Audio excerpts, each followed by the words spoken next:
In 5, 4, 3, bang! Why do they always count so slow? Get it? That's from the movie. Welcome to Interior Analysis. I'm your host for this one, Jelani Kelly. I'm Evan Westman. I'm David Jones. And today we're talking... I didn't know I was going to do that for the intro until I started counting slow. Today we're talking about The Harder They Fall, a Netflix movie by... Is it James? How do you pronounce it? James Samuel, I think. That's how you pronounce it. Also known as The Bullets. Jeymes. I think written and directed by him. It's a cowboy movie, all black cast, really fun watch. What are you guys' thoughts about it? I know we didn't record initial thoughts. I don't know if you guys have seen it before. Or I've seen it once before with my family. I've never seen it. I saw the trailer, and I remember the trailer when there was the train breakout scene for the Idris Elba's character when they get him out of prison, kinda. And that's when I remember, because I was like, oh, this was the movie for the trailer where it looked really cool and Regina King looked like a boss. Because Regina King is like, if you show me, to come off our conversation right before we recorded, Regina King stomps all over Watchmen. She's a boss. If you show me anything with Regina King, I'm going to watch it. I've been obsessed with her since the Cinderella story. She is fantastic, and I wanted more of her. That was my initial reaction. So I really want a sequel to get made, because when they teased her at the end, I was like, okay, if they make a sequel, that's probably going to become my favorite of the two, because I just need to see like badass Regina King doing badass things. But it was fun. I just kind of turned my brain off because I don't like Westerns, and it was like hyper stylized and edited and like really modernized with its music and stuff and like its editing. So I was like, all right, cool. Yeah, have music some fun have some fun action, cool sequences, high production quality. I'll have a good time. I saw this soon after it came out, and I feel basically the same about it now as I did then. A little underwhelming, but like there is a cool style to this that I wish had just been refined a little bit more. This is James, his first feature, James Samuel. So I cut him a bit of slack there. It's not like he's brand new as a director, but I think the only other thing that he's done was like a 50-minute thing. I think we could see, if this is his start, then like I would watch a sequel to this as well. Will I expect it to be like the greatest thing ever? I'll be happily surprised if it is, but I would see more from him because I think he does have a cool style. But yeah, basically, first time and this time, I'm left kind of wishing that it were better, but on the whole, it's fine. I just feel like it's a 6 out of 10 that in its best form could be an 8.5 out of 10. I'm kind of with Evan, and we'll talk about that. That's a topic on its own, actually, but we'll talk about how much fun we had watching this. And I agree. I do think it could have been better. That's really where my disappointment lied. Like, all black cowboy movie, great cast, star-studded cast, and it wasn't all the way there. It was okay. I'm just glad it wasn't like awful or anything. So, Evan, let's start with your topic, because I made my Westerns topic as well. Historical fiction. Yeah, so I'm calling this historical fiction, which I don't think is the right name for it, but it's like the closest I can think of. I think the most interesting about this movie is just how it portrays history, because I can't think of almost any other movie that does this, where it's completely fictional events, but all of the main characters are real. The only other things that I know of that do anything even close to this is, I think One Night in Miami did it, but I haven't seen that, so I can't confirm. One thing I have seen that I think also does this is RRR from earlier this year, where the two main characters in that are real historical figures, but they never actually met in real life. So I think basically everything in that movie like didn't happen, but the two people in it are real. I saw a single action scene from that, like the beginning of an action scene from that movie, and I would be baffled if anything in that movie were real. It's pretty dope. I really enjoyed it. But I want to talk about the approach that this takes, because I'm not sure how much room there is to use this approach with other things when you're portraying history, but I think it's an interesting way to do it that I would kind of like to see more of, although I don't know what other parts or people of history you could do it with. So the first question, I think there's two main questions I want to pose with this. The first one is, what do we think are the pros and cons, just broadly? To give my answer, I think the pro is that it allows you to make up your own story, so you don't have to worry about accuracy that much. And you have the plus of the audience not knowing the outcome already just because they've learned some kind of history, or they don't even know like small details. And it's still a way that you can expose like lesser known parts of history. Like, I know when I think of the Old West stereotypically, I don't think of black cowboys. So just this movie's existence and like it kind of gives you like all of the history that it's really offering in the opening title card of like, this isn't a real thing that happened, but these people existed. So it is still kind of giving you enough that like, if you were really interested, like I would think there's stuff you can go and look up on all of these people if you wanted to afterward. I did a little bit, and it doesn't have anything to do with who the people were, which is why I was like, why base it off real people if the stories is going to be made up? I think that's honestly more of it was a production and like studio ended decision than a creative decision. Just from like how IP farming has taken over pitches and what sells. Like I remember in 2019 when I would like give some pitches, people would be like, but like, do you have an article? Like I would tell them stories. They were true stories about like high school and other things around my town. They were like, but do you have an article? Do you have something? Because they're just so scared of people suing people for stealing their story and their IP. So I think it's just easier for them to be like, all right, you have that. We own the rights to these people. Now bullets, you write and do the story you want to do. Like, I really do think that's what it came down to.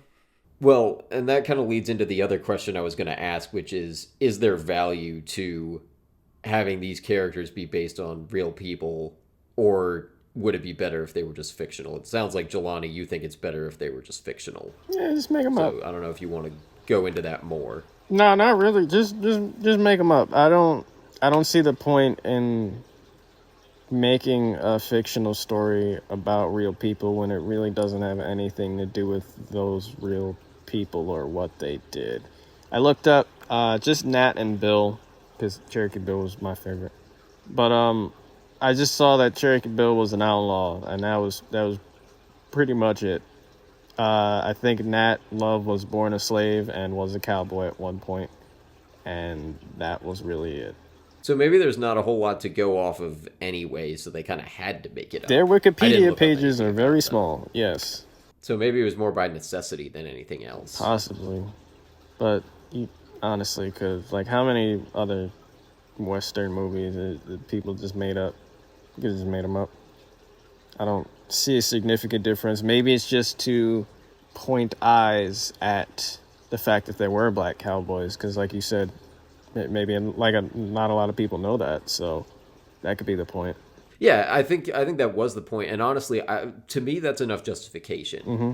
What I wonder, like, I think it was the right choice for this movie to take that approach, but I wonder if that's something that you can do for other parts of history. I'm not sure how much it applies to, because it's all probably very situation based on like what event or what person you're covering. I just wonder if there's opportunity to do something like this for I don't know what, like if there's like, I don't know, if we got like, say Pirates of the Caribbean. I don't, okay, that's the wrong example. But something like this where it's like you just point out like, hey, this is a part of history you may not know about, but we're not gonna pretend like any of this actually happened.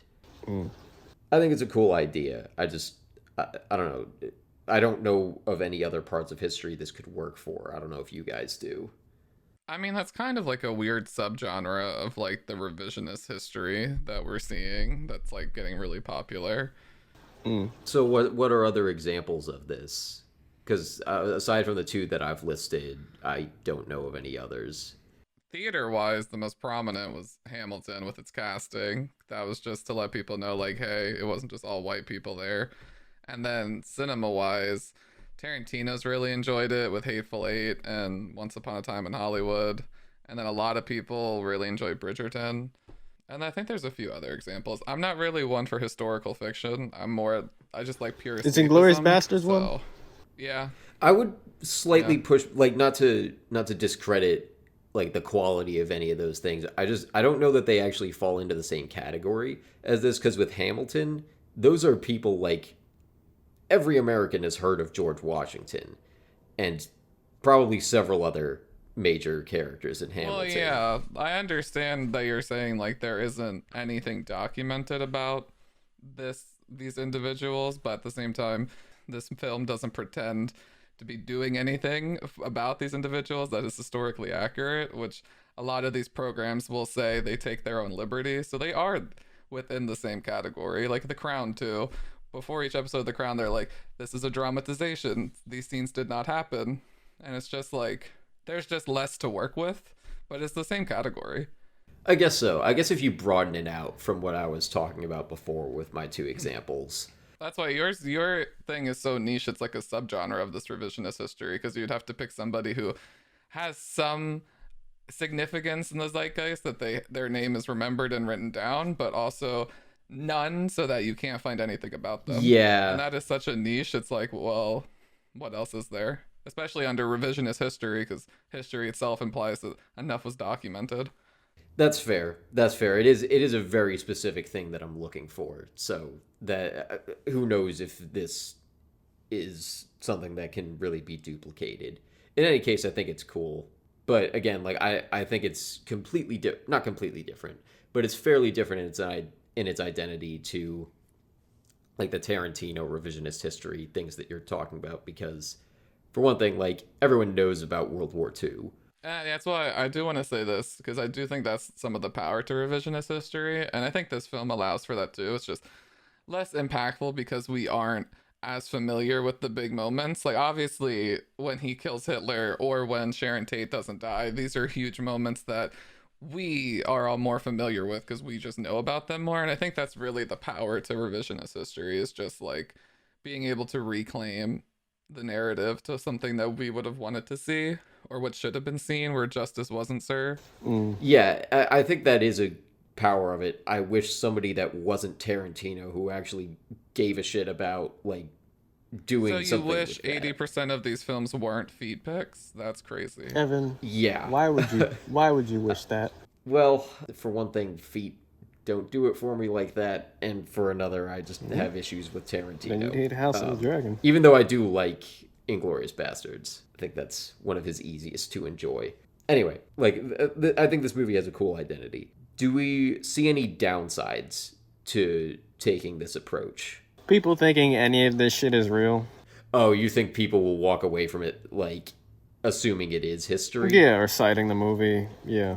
At this point, yes, because I have been proven wrong time and time again that I'm certain, like, oh, of course people are going to get this as a joke, or this is what the in is, or it's tongue-in-cheek or whatever. No.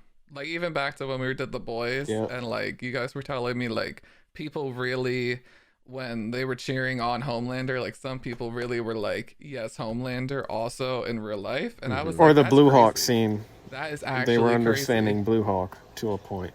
So, yeah, like I 100% think people will see this and be like, either yes, this is like 100% the truth, or they'll just bash it. Yep. I see you there. I think audiences will probably. I don't see anything super toxic coming from a misinterpretation of this, but I do see people being like, remember, like in the harder they fall, and reference it like it's real. I can see that happening.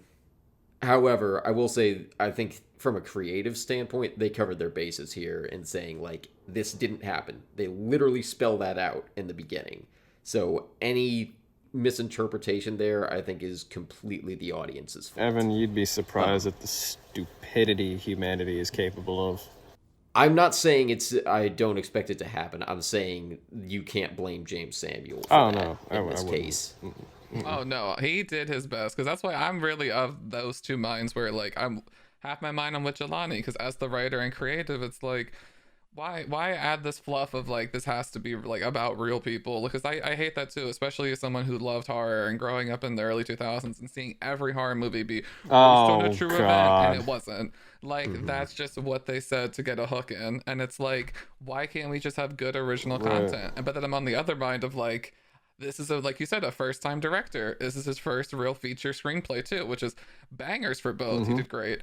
And I'm just like he probably 100% was like, all right, if I at least have that real person attached to it, because of where IP farming has gotten places in Hollywood, the green light's closer. And I gotta commend him for it, because he was like, all right, I did it, but then he also made the movie he wanted. Yeah, and I don't think it hinders the movie at all. It doesn't, No, it doesn't. I think there's a lot of cases where I get frustrated a lot of times with movies that are based on real events, and how I can feel like the need for accuracy just cramping the story and constricting it so much. And like I said, I don't love all of what this movie does, but I don't feel any of that here. It doesn't feel like history is stepping on the toes of this story.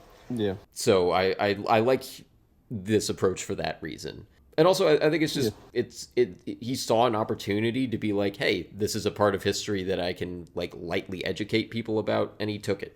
So I think that's cool as well. And it seems to be a genre he really enjoys. Oh, yeah. Because someone like me, I don't like Westerns really. I can get into some of those like old school spaghetti samurai films, and then some of the spaghetti Westerns that are just like complete ripoffs of those.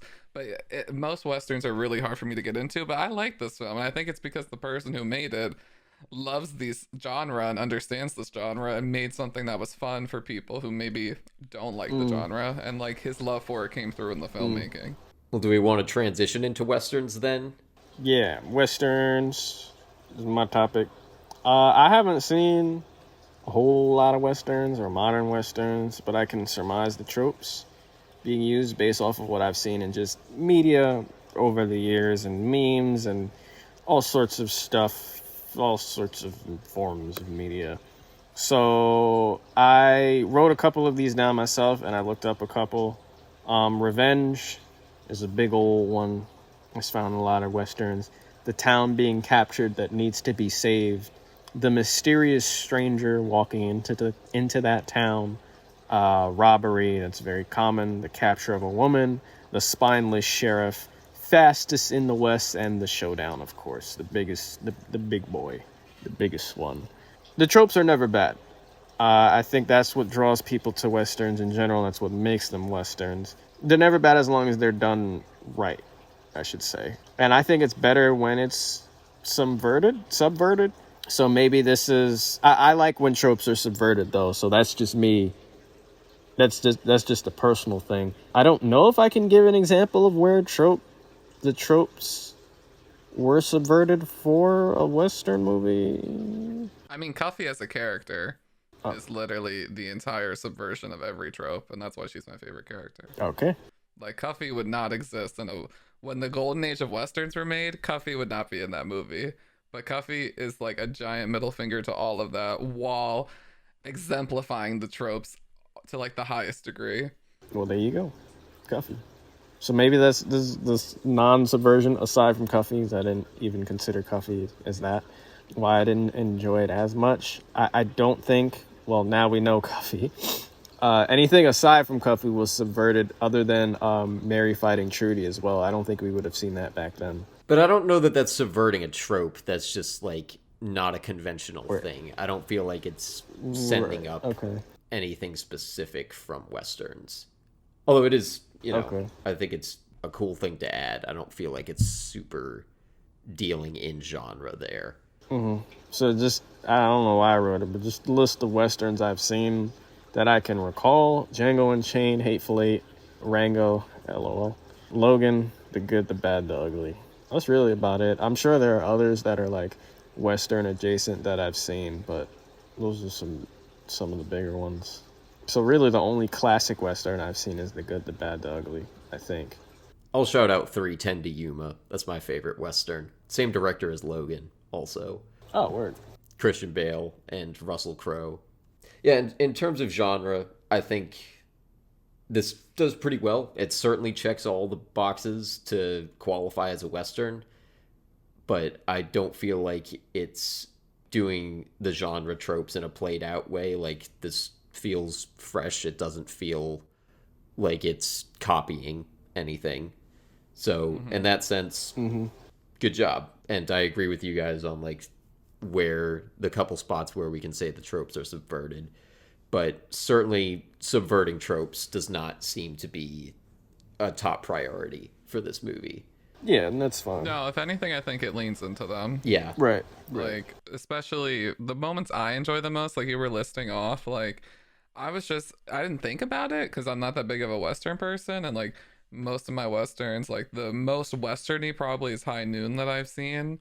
And that's probably the one that has the most tropes that are similar to this one. And yeah, like, I agree with everything Evan's saying. Like, it's doing the tropes, but it's placing them and putting them in their own order so it doesn't feel stale and it feels like its own thing, even though, like we just listed off, these are things that we've seen in so many movies. Yeah. My favorite Western trope, just while we're on it, I don't remember there being any of this in there, but when they spin the gun and put it back in the holster, I think that is the coolest thing ever. I like the sound they do it for it. It's always like a cool, like... Yeah. How fun is this?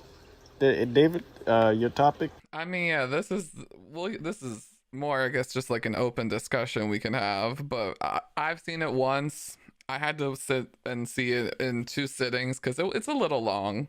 Yeah. I think if this film could really use, like, if it was 30 minutes shorter, I think I would really enjoy this film a lot more, just because I don't think this film is that great per se, but I have a lot of fun watching it. Like, the love story between Stagecoach Mary and Nate don't really feel a lot for, and I would have felt more for it, I think, if they just let that exist more instead of like immediately introducing it and then Stagecoach Mary is like, all right, peace, I'm gonna go give myself to like the bad guy, which just seems like such a dumb decision that character, even though we just kind of met her, wouldn't make, because she seems to be a really smart woman who's running very well established businesses across multiple towns, and she has an apprentice Cuffy who is very capable of handling herself. So all of these things imply that she wouldn't make something as dumb as walking right into the lion's mouth, but she does that.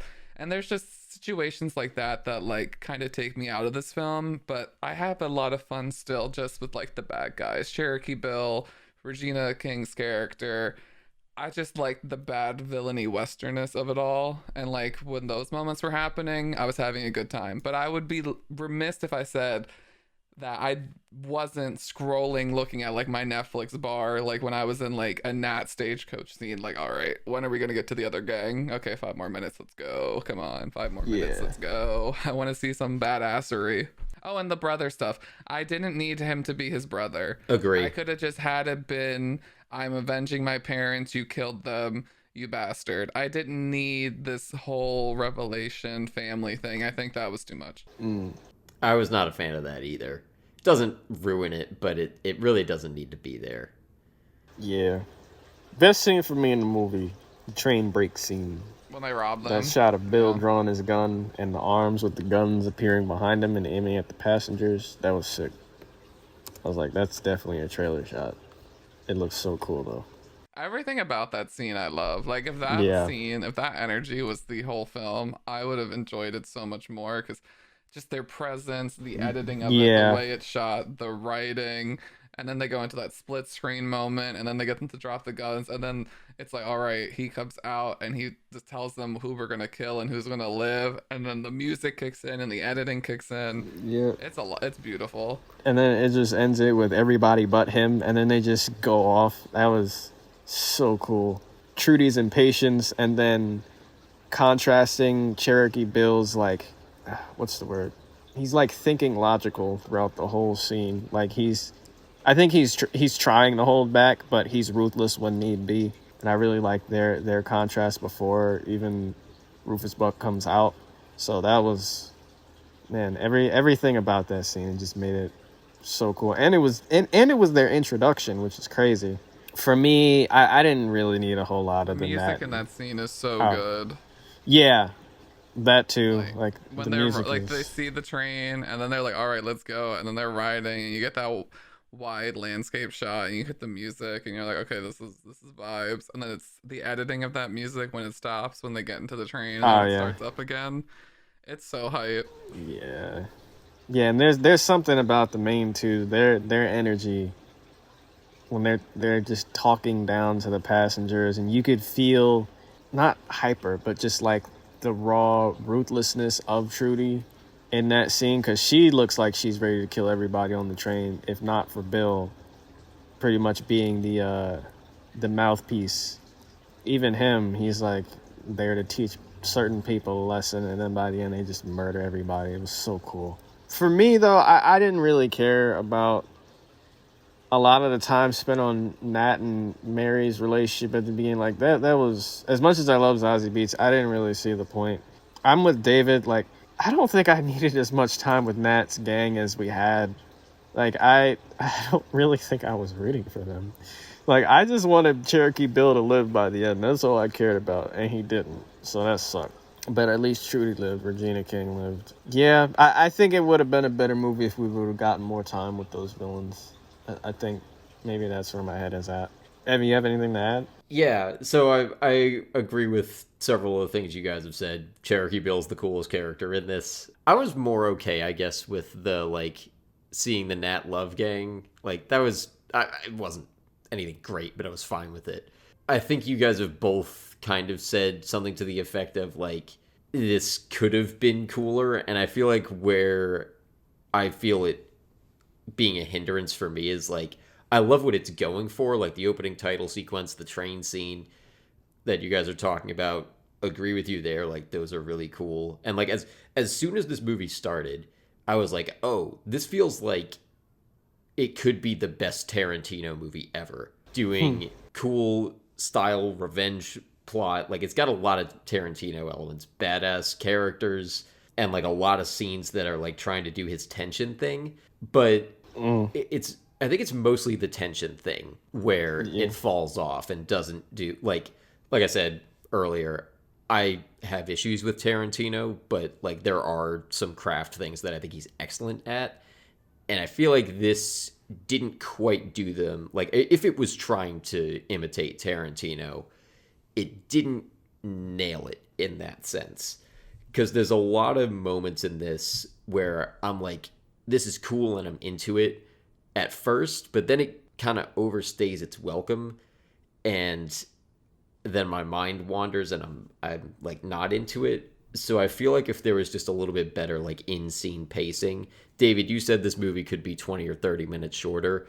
I think yes, agree with that. I don't think there's any scenes that need to be cut though. I think you could just get through these a little quicker, and like everything would hit harder if you just kind of pace things out a little better and knew when to like slow things down for tension, but not too much. And I feel like it almost always errs on the side of doing it a little too much. It would be really cool, like, if James Samuel can kind of like figure that out for his next movie, then hell yeah, I think he could be the better Tarantino. Like, that could be some, and it seems, I don't know for sure that that's his inspiration, but it seems to be taking a lot from that. I usually like to say that I like themes and character arcs in this, or in any movie. I'm fine that this doesn't have it, but the style just doesn't fully overcome the lack of substance for me. I think there's room for character arcs and theme here, but I'm also like, at face value, I'm not mad they don't do that. It just needs to deliver on the fun more. Like, John Wick is an example of something that does that. I don't need John Wick to be about anything as long as it fully delivers on some boss fight scenes. And I think this could have been the same if it had just gone a little harder there. That said, I wouldn't have minded a movie, like a version of this, where we do have a little more substance. But going back to like the reveal that Nat and Rufus are half brothers, I feel like that kind of factors into it, because that scene feels like it's trying to do like a theme thing where it's like, now we like see how these two are the same or something. but nothing that scene is about carries through the rest of the movie. So I think it would have been much better to scrap that, even though it could kind of hit as a cool reveal, and like there's an extent to which it does, but I think it would have been better if they had tried to just come up with like a cooler climax and like have a 1v1 with Nat and Rufus. Because you don't need to add like that. There's already like a long-standing desire for revenge there. You don't really need to turn it up with that reveal, I don't think. Mm-hmm. That's the end of my notes. If you guys have responses, go ahead. No, I agree. I wish this movie was better than it is. It had a lot of potential. With star-studded cast, star-studded movies, it's normally pretty good or awful. Normally no in between. I'm glad this movie is... I think it's one of the better ones. Some other examples of star-studded casts are... you can judge for yourself whether or not they're good. Don't Look Up, Movie 43, Collateral Beauty, Tropic Thunder, The Expendables, Pulp Fiction, the Fast and Furious movies, Cats. And honestly, a lot of bad ones I've never heard of, like Gangster Squad, Downsizing, and Aloha. Didn't know those had star-studded movies, star-studded casts. I think you missed The Gray Man as a flop with a great cast. Did it flop?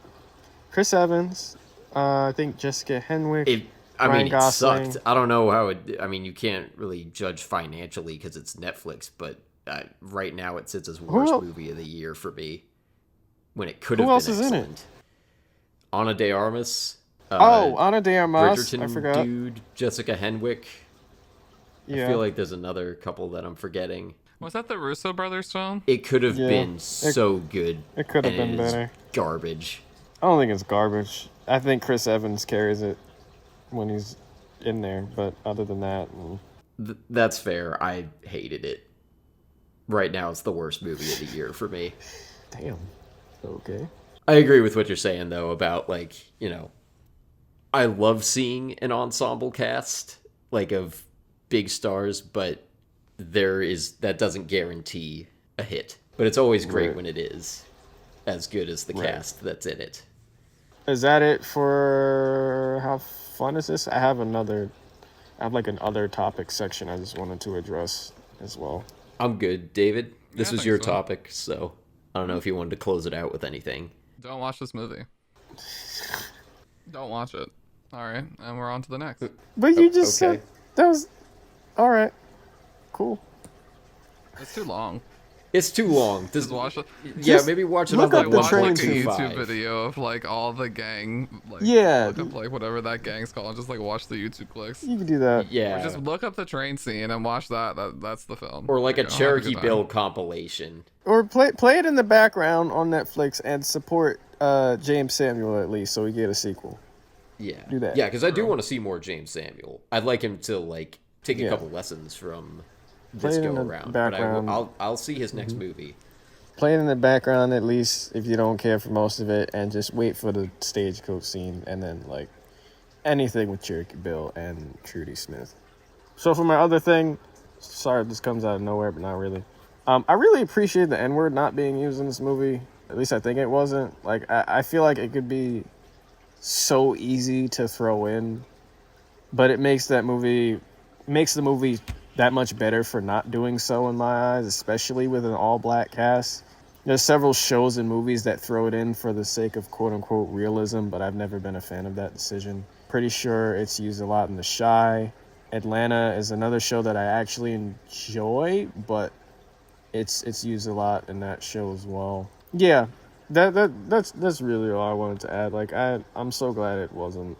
It's me, my dad, pretty much everybody in my immediate family despises that word, so I'm glad they actually just had a scene of just shutting that down off the bat, like when the old racist white guy came out. That's my favorite part about how they open that scene. Yeah, like that's the best scene. And then when they open it, she just shoots him in the mouth, and then and then he's like, "What if they would have called it said nincompoops? We aren't nincompoops." I'm like, "Fuck yes, Regina King." Yeah. So yeah, shout out to this movie for that. Other than that, that's really it. Yeah, I don't Yeah, have more. we said all we could say, I think. I think this is our We most said efficient all we could episode say. ever. Yes, and I can eat. I'm Yeah, that was hungry again, concise. guys. Yeah, and I think we covered everything. Like That's we got uh-huh. it done. No tangents. We got it done. So We our didn't next, tangent, didn't we? That's crazy. yeah, we were. So Game of We were Thrones. fucking. All right. Let's not jinx ourselves. All right, boilerplate. Yeah. All right, so our next episode is going to be 7, and after that, my next pick, we're going to do something a little different. We're going to do a 2-for-1 with Lucy and Limitless. I don't think Lucy is streaming anywhere. Limitless is on HBO Max right now. 2 movies with the same premise, and we're just going to compare them to each other, a little bit like we did with the Patreon Kingsman episode, which, speaking of, you can find that and other patron exclusive stuff for $1 a month. And we're still doing the perk where the next person to become a patron will get to pick our next Patreon episode, and then the next 3 will each get to pick a movie that we do for a watch along. You can check out our YouTube channel, merch on Zazzle, logos by Kelsey Hendry, shows on Twitter on INTAnalysis18. I'm on Twitter and Letterboxd at ev_Wes. And where are both of you at? I'm on Instagram at Jelani T. Kelly. YouTube Jelani T. Kelly. Twitter Jelani T. Kelly. That's it. I am taking one of the vacant homes in Redwood, and I'll be starting a Ghastly Gertrude support fund stand. So come by my booth. We're going to try to get her funds back up. And we're going to get this gang going again, guys. I heard she goes by Treacherous Trudy now. Oh, God, don't tell her I said anything. Wait, okay. Redwood was the town that the bad guys were in, not the all-white town, right? That was one thing I forgot. Yeah, that was I should have called White mentioned Town. that. I forgot that the all-white town is literally just all white, like, everywhere. I loved was that. fun. Oh my God, it was white. I didn't even pick up on that. I was wondering. White I is was the like, why does same. this look different? And then it has the Why subtitle. does this town look different? It's a white town.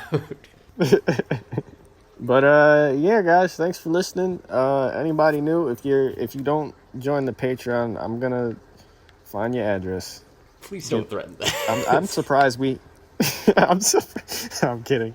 I'm surprised we didn't get anybody new on the Patreon yet. But if you're new and you're listening, I'm not threatening you. Yes. That's it. There's cool stuff All right. there, and there will be more. So, check it out. Yeah. And thank you guys for listening. We'll see you next time. Peace.